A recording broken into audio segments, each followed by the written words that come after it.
सम्मान। मनुष्य के जीवन में सम्मान का बहुत अधिक महत्व है। वो उसे अपने हृदय, अपने मन से जोड़कर रखता है। कदाचित इसीलिए हम शत्रु के सम्मान पर चोट पहुंचाते हैं ताकि उसे पीड़ा पहुंचाई जा सके। परंतु ऐसा करने से सावधान रहे मित्रों। शरीर पर लगी चोट मनुष्य भुला सकता है, परंतु उसके सम्मान को लगी चोट उसे जीवन भर पीड़ा देती है। और स्त्री के मान सम्मान पर लगी चोट उसे उस सीमा तक ले जाती है जहां उसे केवल प्रतिशोध दिखाई देता है। यदि अपने शत्रुओं को जीतना है तो प्रेम से जीतिए, अपने कर्मों से जीतिए। उन्हें अनुभव करवाइए कि उनसे भूल हुई है। किसी के सम्मान को ऐसी चोट ना पहुंचाइए कि वो आपका नाश करने पर उतर आए। स्मरण रखिए, किसी का अपमान करके आपके हृदय को कदाचित थोड़ा संतोष आ जाए, परंतु उस अपमान से आप कई हृदयों को आघात पहुंचाते हैं और अपने लिए एक शत्रु और बढ़ा लेते हैं।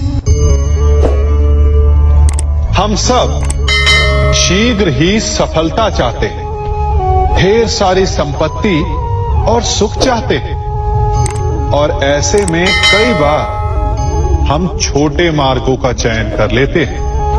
वो मार्ग जिनमें परिश्रम नहीं होता, जिनमें होता है तो केवल छल, कुटिलता और भाग्य का सहारा। जैसे कि जुआ। कोई जुए के खेल में धन लगाता है, कोई दांव लगाता है और ये भूल जाता है कि जुआ ऐसा दलदल है कि जिसमें एक बार गिरे तो सर्वनाश से पहले निकलना असंभव है। यदि आप जीते तो और जीतने की भूख बढ़ जाएगी, और यदि आप कुछ हार बैठे तो उसे पुनः पाने के लिए आप फिर से खेलेंगे। मनुष्य को ये आभास ही नहीं होता कि अपनी संपत्ति के साथ साथ वो अपनी मानवता, अपने संस्कार, अपना धर्म और अपना उत्तरदायित्व सभी जुए की भेंट चढ़ा देता है। इसलिए कुछ पाना है तो परिश्रम से पाओ। यदि कुछ जुए में जीता तो वो उतना शीघ्र ही खो दोगे, चूंकि उसे परिश्रम से पाया नहीं गया है, और उसकी रक्षा करने के लिए आपके मन में स्वाभाविक प्रयास भी नहीं होंगे। क्षमा बढ़न को चाहिए, छुट्टन को उत्पाद। क्षमा इस संसार में शांति का, सुख का मूल आधार है। क्षमा आपके मन से प्रतिशोध और शत्रुता जैसे भावों को समाप्त करती है। परंतु क्या हर स्थान पर क्षमा आवश्यक है? क्या प्रत्येक का अपराध क्षमा करने के योग्य होता है? नहीं। कभी कभी उसे क्षमा करके हम उस व्यक्ति को और बड़ा अपराध करने की प्रेरणा देते हैं, और ऐसा ही अपराध है स्त्री का मान भंग करना, जिसमें क्षमा की कोई अवस्था नहीं। यदि सिंह भूल से गाय के बछड़े का अखेट कर ले तो उसे क्षमा किया जा सकता है, परंतु यदि वो नरभक्षी हो जाए तो उसके केवल दो स्थल होते हैं, या तो पिंजरा या फिर मृत्यु की गोद। कुछ परिस्थितियों में क्षमा के स्थान पर दंड देना आवश्यक होता है, क्योंकि ये दंड का भय ही है जो लोगों को वो अपराध करने से रोकता है। संसार में सबसे बड़ा क्या है? अभिमान और बाहुबल, या विश्वास और आस्था? निश्चित रूप से बाहुबल के महत्व को नकारा नहीं जा सकता।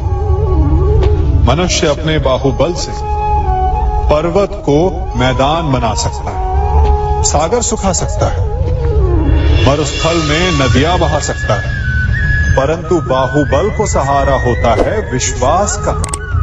यदि मन में विश्वास ना हो तो बाहुबल किसी काम का नहीं। वो कौन सा बल कि मोर आकाश की ओर ताकते हैं? वो विश्वास ही तो है जिसके कारण वर्षा होती है और दोनों की प्यास बुझती है। परंतु जब पाप के बाहुबल का सामना धर्म के विश्वास से होता है तो बाहुबल हार जाता है और जीतता है विश्वास। विजय होती है आस्था की। यदि आप सत्य के मार्ग पर चल रहे हैं और आप अपने इष्ट में आस्था रखते हैं तो किसी भी पापी का बल आपका कुछ नहीं बिगाड़ सकता। कभी सोचा है हमारा जीवन भी उस रेत की घड़ी की भांति है? जो रेत नीचे गिर चुकी है वो हमारा अतीत है, जो अब भी ऊपर है वो हमारा आने वाला भविष्य है, और वर्तमान ये संकुचित स्थल है जहां से धीरे धीरे करके रेत गिर रही है। अर्थात हमारे पास जीने के लिए यही एक क्षण है। उसका उपयोग कैसे करना है ये हम पर निर्भर करता है। जो बीत गया उसका दुख मनाना है या जो भविष्य में होने वाला है उसकी प्रतीक्षा में क्रोध करना है। सब कुछ करने के लिए यही एक क्षण है। प्रसन्न रहना है तो उसके लिए भी यही एक पल है। प्रतीक्षा करते रहोगे तो ये पल भी भूतकाल में बदल जाएगा। इसलिए आनंद के लिए, परोपकार के लिए प्रतीक्षा ना कीजिए। आपके पास जो पल है उनका भरपूर सदुपयोग कीजिए, क्योंकि इस घड़ी को पलटकर आप फिर से समय अवश्य गिन सकते हैं, परंतु अपना बीता हुआ समय आप वापस नहीं लौटा पाएंगे।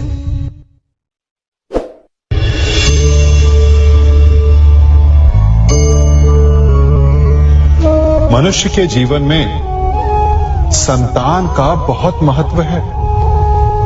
उस संतान के लिए वो कितने कष्ट सहता है, उसे पालता है, पोसता है, और यदि यही संतान संताप का कारण बन जाए तो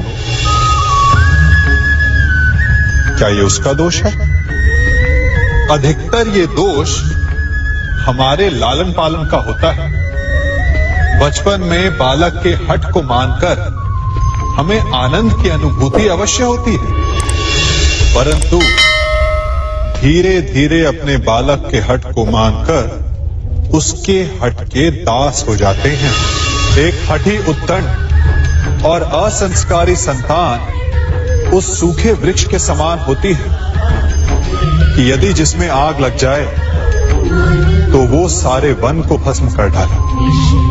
और स्मरण रहे, जब उसमें अग्नि लगती है तो सबसे पहले वो स्वयं के घर को ही भस्म करती है।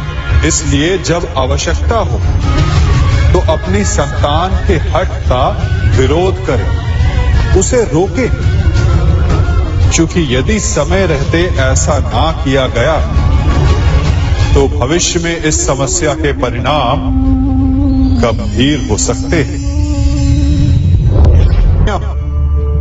प्रतिज्ञा, वचन, ये सब मनुष्य ने समाज को सही दिशा में रखने के लिए बनाए हैं। वो मनुष्य ही क्या जिसके जीवन में नियम ना हो, जिनका वो पालन ना करे, परंतु समय के साथ चलने के लिए नियमों को बदलना भी आवश्यक होता है, क्योंकि ये आज का समय ही तो है जो बीत जाने के पश्चात इतिहास बन जाएगा। यदि आवश्यकता पड़ने पर नियम और प्रतिज्ञा भंग ना की जाए, समय की मांग के अनुरूप अपनी प्रतिक्रिया ना बदली जाए, तो इतिहास हमें कभी क्षमा नहीं करेगा।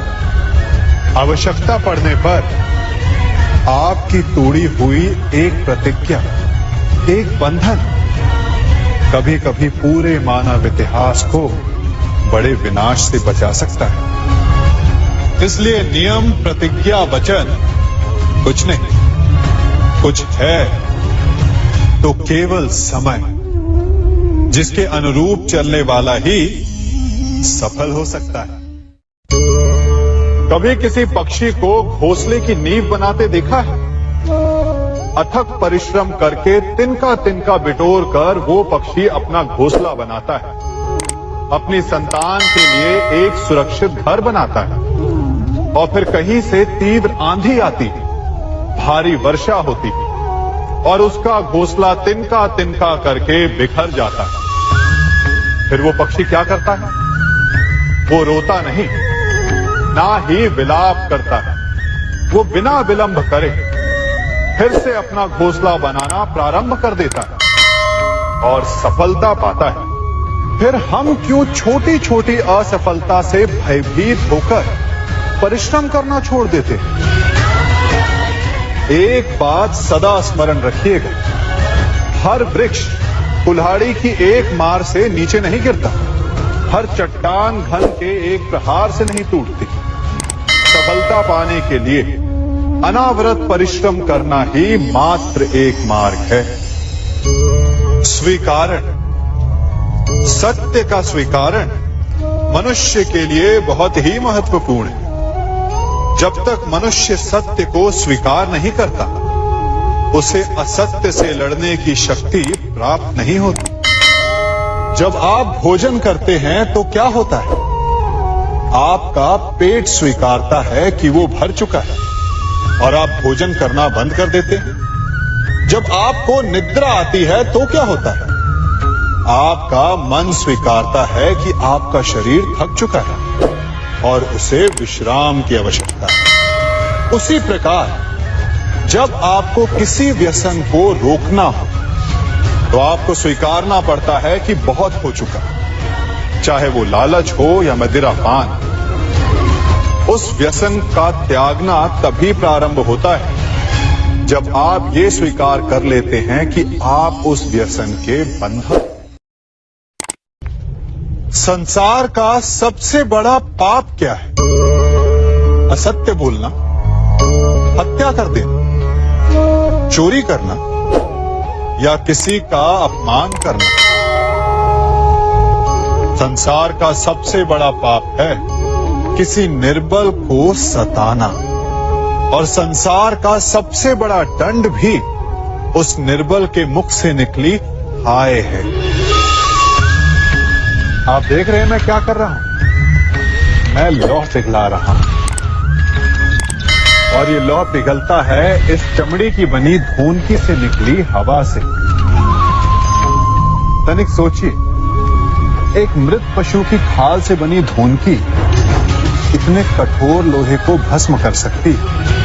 ठीक उसी प्रकार आप चाहे जितने भी शक्तिशाली क्यों ना हो, यदि आपने किसी निर्दोष, किसी निर्बल को सताया तो उसके मन से निकली हाय और उसका श्राप आपके जीवन को भस्म कर सकता है। स्वर्ण, सज्जन पुरुष और परोपकारी मनुष्यों की गति एक समान होती है। यदि स्वर्ण टूट जाए तो उसे गर्म करो, ताप दो, पिघल कर वो फिर से जुड़ जाता है। ठीक उसी प्रकार मतभेद होने के पश्चात भी एक सज्जन पुरुष और महान पुरुष फिर से मित्र बन जाते हैं।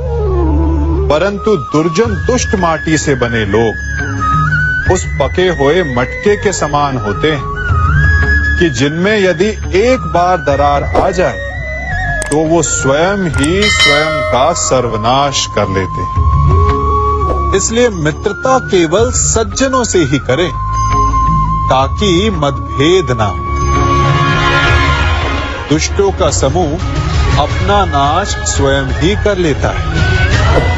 यदि कोयले की खान में जाओ तो चाहे जितनी भी सावधानी बरतो, अपने वस्त्रों पर कालिख लग ही जाती है। इसलिए दुष्ट मित्रों से सावधान, सज्जन शत्रु प्रत्येक परिस्थिति में श्रेष्ठ है। प्रत्येक मनुष्य सफलता पाने के लिए कार्य करता है। कुछ सफल होते हैं, कुछ नहीं होते, और जो सफल नहीं होते वो सदा अपनी असफलता का कारण या तो अपनी परिस्थितियों को बताते हैं या अपने सहयोगियों को दोषी ठहराते हैं। परंतु क्या वास्तविकता में ऐसा ही होता है? क्या कोई परिस्थिति या कोई व्यक्ति किसी की असफलता का कारण बन सकते हैं? उत्तर हां भी है और ना भी। कैसे? आप इस तितली को देख रहे हैं? आपने एक मक्खी को भी देखा हो। प्रकृति ने दोनों को समान गुण दिए हैं रस पान करने का। एक तितली फूलों पर जाकर उसका रस लेती और इस अवस्था में नए फूल खिलने की व्यवस्था भी करती, और मक्खी घाव पर बैठती, घाव को सड़ाती है और रोग भी फैलाती। यदि इसमें किसी बात का अंतर है तो केवल सोच का। यदि आप उचित मार्ग चुनेंगे तो आपको सफलता मिलेगी, आप में उत्साह बढ़ेगा, और यदि आप अनुचित मार्ग चुनेंगे तो आपको असफलता मिलेगी, निराशा मिलेगी। अब उचित मार्ग चुनना है या अनुचित मार्ग, ये निर्णय तो आप पर निर्भर करता है। मनुष्य सदा भला बुरा, खरा खोटा, सत्य असत्य की बातें करता है। सत्य को अच्छा मानता है और असत्य को बुरा। परंतु क्या आपने कभी ये सोचा है कि प्रत्येक वस्तु, प्रत्येक भाव का एक महत्व होता है? दोनों ही एक दूसरे के पूरक होते हैं। यदि काला रंग नहीं होगा तो क्या श्वेत रंग की आभा का अनुभव होगा? यदि असत्य नहीं हो तो क्या सत्य के महत्ता का ज्ञान होगा? यदि बुरा नहीं होगा तो क्या भले पर आपको विश्वास होगा? कुछ महत्वपूर्ण है तो दोनों के मध्य का संतुलन। बुरी से बुरी वस्तु, समय या भाव, कोई ना कोई स्वयं में शुभ छिपाए रखती है। कभी काले गरजते मेघों को देखा है? उसके किनारे भी एक स्वर्णिम आभा होती है। उसी प्रकार यदि आपके जीवन में बुरा समय आए तो आपको अपने सच्चे मित्रों की पहचान हो जाती है। तो बुरे समय में निराश ना हो, उसमें भी कुछ शुभ खोजने का प्रयास करें, और धीरे धीरे सब कुछ आपके जीवन में स्वतः शुभ हो जाएगा। संसार में सबसे महत्वपूर्ण क्या है? दृष्टि या दृष्टिकोण, समझ या सोच? सामान्यतः मनुष्य की दृष्टि और सोच में अधिकतर वो वस्तु, वो घटनाएं, वो भाव श्रेष्ठ हैं जो हमें आनंद दे, और जो हमें आनंद नहीं देते उन्हें हम दुखदाई मान लेते। परंतु दृष्टिकोण और सोच को यदि एक भिन्न कोण से देखें तो परिस्थितियां भिन्न सिद्ध हो सकती हैं। जिस प्रकार भीषण गर्मी हमें सुहाती नहीं, परंतु वही गर्मी सागर और नदियों के जल को वाष्पित करती है और हमें मनोरम वर्षा का आनंद देती है, उसी प्रकार भीषण परिश्रम के पश्चात हमें सफलता मिलती है।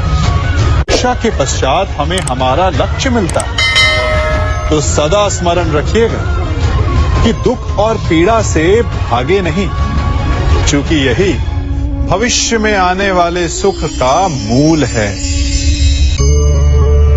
जब भी आपने यात्रा की होगी तो अवश्य अपने मार्ग के आसपास कुछ रिक्त स्थान देखे होंगे, कुछ खेत देखे होंगे, कोई ना कोई भूमि का टुकड़ा अवश्य देखा होगा। कुछ स्थान ऐसे होते हैं जहां पेड़ लगे होते हैं, जहां माली बड़े प्रेम से उन्हें बोता है, उन्हें सींचता है। और कुछ स्थान ऐसे भी होते हैं जहां बिना माली के खरपतवार उग जाते हैं, कुछ अन्य पौधे उग जाते हैं। माली द्वारा उगाए वृक्ष हमें ठंडी छाया देते हैं, हमें फल देते हैं, ईंधन के लिए लकड़ियां देते हैं। और बिना परिश्रम के उपजित खरपतवार यदि कुछ करते हैं तो ये कि वो भूमि को बंजर बनाते हैं। हमारा मन भी रिक्त भूमि की भांति होता है। यदि अपने परिश्रम से उसमें सुविचारों के बीज डालोगे तो फलदायक विचार उपजेंगे, और यदि उसे रिक्त छोड़ दिया तो खरपतवार की भांति अनुपयोगी विचार आपके मन को अपना घर बना लेंगे, आपके मन को मैला कर देंगे, उसे बंजर कर देंगे। अब निर्णय आपका है कि आपको सुविचार देने वाला मन चाहिए या कुंठा देने वाला। क्या कर रहा हूं मैं? दर्पण में देख रहा हूं। आप लोग भी प्रतिदिन देखते होंगे, परंतु प्रतिदिन अपना मुख देखने के बाद भी उस पर लिखी एक बड़ी सीख देखना भूल जाते हैं। अब आप कहेंगे कैसी सीख? तो जाइए एक बार फिर से दर्पण के सामने जाइए और मुख खोलकर देखिए, क्या दिखेगा? दंत पंक्ति और जीभा, है ना? अब विचार कीजिए, दंत जन्म के पश्चात आते, एक नहीं 2 बार आते, परंतु मृत्यु से पूर्व नष्ट हो जाते हैं। और जीभा जन्म पहले से होती है, परंतु मनुष्य के मृत्यु के पश्चात भी उसके अस्तित्व में रहती है ना आश्चर्य की बात? दंत कठोर होते हैं, जीभा कोमल, परंतु फिर भी दंत नष्ट हो जाते हैं, जीभा नहीं होती। यही रहस्य है कि हठी और कठोर लोग शीघ्र नष्ट होते हैं, और कोमल लचीले आवश्यकता के अनुसार स्वयं में परिवर्तन ला सकने में सक्षम लोगों का ही अस्तित्व रहता है। अर्थात परिस्थितियों के अनुसार स्वयं को लचीला बनाना सीखिए और आपका जीवन सरल हो जाएगा।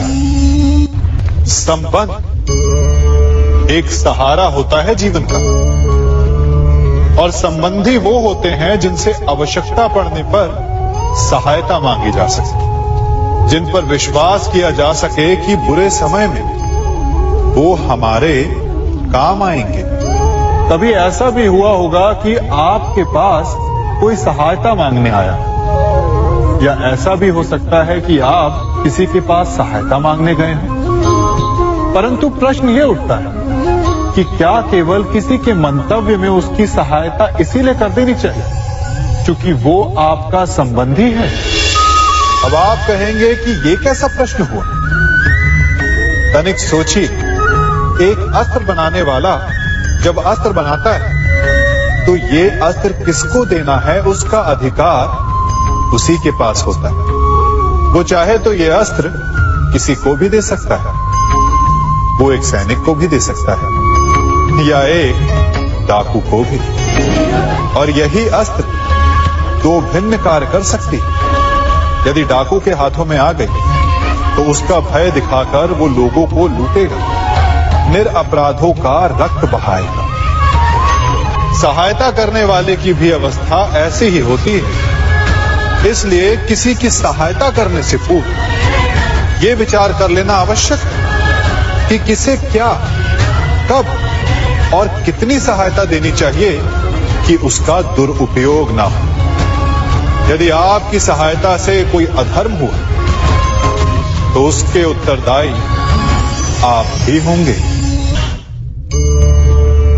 जीवन में कई बार ऐसे अवसर आते हैं कि आप लोगों से मिलने जाते हैं और उनसे कुछ आकांक्षाएं भी रखते हैं, और कई बार जीवन में ऐसे अवसर भी आते हैं कि लोग आपसे मिलने आते हैं। इसलिए अतिथियों का सम्मान करने से पूर्व सदा कुछ बातों को स्मरण रखना आवश्यक होता है। यदि कोई आपके पास मिलने आता है तो उसके 3 कारण हो सकते हैं। पहला कारण होता है भाव, दूसरा अभाव और तीसरा प्रभाव। तो जैसा अतिथि उसको वैसा ही सम्मान दे। यदि आपके पास कोई भाव से आए तो उसे केवल आपका प्रेम चाहिए, आपका सानिध्य चाहिए। और यदि कोई अभाव में आया तो उसकी उतनी सहायता अवश्य करें जितना आप करने में सक्षम हो, परंतु इतनी अधिक भी ना करें कि वो उस सहायता का दुरुपयोग कर बैठे। और यदि कोई प्रभाव में आया तो स्वयं पर अभिमान ना करें, क्योंकि कभी ना कभी जीवन में आप भी भाव, अभाव और प्रभाव के चक्रव्यूह में फंस सकते हैं।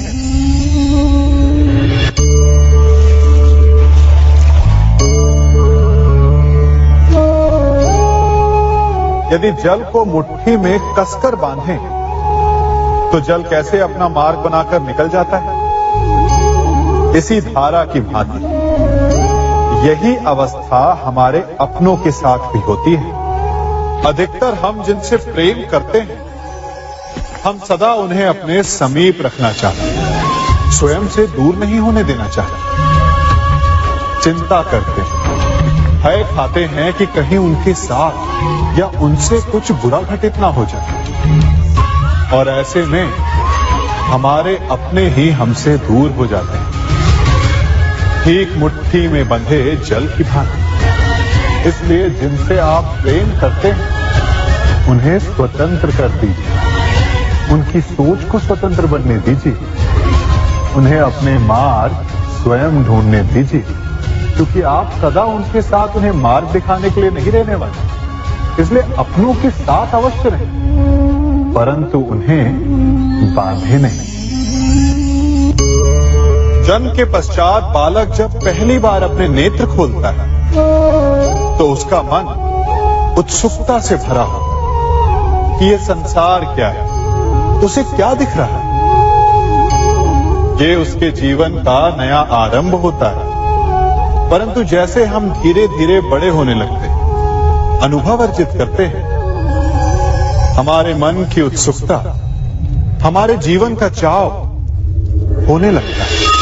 तनिक सोचिए, जब हम सुबह सोकर जगते हैं, अपनी आंखें खोलते हैं, तो उसे ही हम अपने जीवन का प्रारंभ समझ ले तो सुबह से लेकर संध्या तक के समय को ही अपने जीवन जीने का समय समझ ले तो कितनी स्फूर्ति आ जाएगी। आप कितने काम कर पाएंगे, कितने लक्ष्य अर्जित कर पाएंगे।